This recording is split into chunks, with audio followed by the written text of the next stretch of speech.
संगठनात्मक मीटिंग रखी गई है और सबसे पहले तो मैं जम्मू के हर कार्यकर्ता और युवा का धन्यवाद देना चाहती हूँ जो अपने घरों से निकले, जिन्होंने नीट, चीट और रिपीट जो सरकार का एक मोटो बन चुका था उसके अंदर एक बहुत सशक्त आवाज़ जम्मू कश्मीर से भी उठी और वो गूंज दिल्ली तक पहुँची।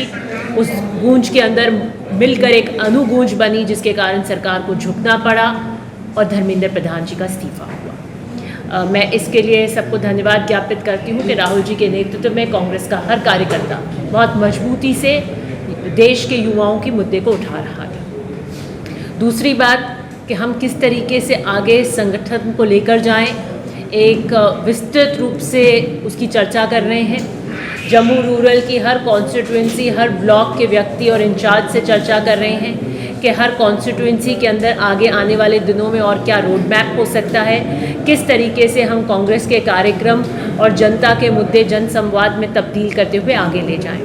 एक जो बहुत दूसरा मुद्दा अभी हाल ही में हमने देखा कि बाढ़ का है। पिछले साल भी बाढ़ आई थी, बहुत भारी क्षति जम्मू कश्मीर में की टोपोग्राफी और जोग्राफी में होती है और हर बार जब बारिश का सीज़न आता है तो श्रीनगर के अंदर, झेलम के और आपके यहाँ पर एक अलर्ट जारी हो जाता है, किस तरीके से भूस्खलन होते हैं, किस तरीके से लैंडस्लाइड्स होती हैं, किस तरीके से बादल फटते हैं और किस तरीके से एक भारी क्षति जम्मू कश्मीर के अंदर इस सीज़न के अंदर, बारिश के सीज़न के अंदर देखने को मिलती है। लेकिन सरकार के जू नहीं रेंगती है, किसी प्रकार का मुआवजा न उन्होंने पिछले साल दिया, न इस साल देने की कोई मंशा रखते हैं।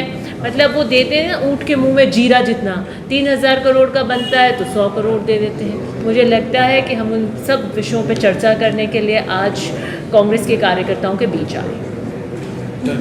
आपने और हमने वो मंजर देखा कि दिल्ली की लुटियंस की वो सड़कें लाल और लहू से जो रक्त रंजित हुई, वो कोई और नहीं बल्कि हमारे देश का युवा था जो अपने हक की, अपने भविष्य की लड़ाई लड़ने की मांग करने गया।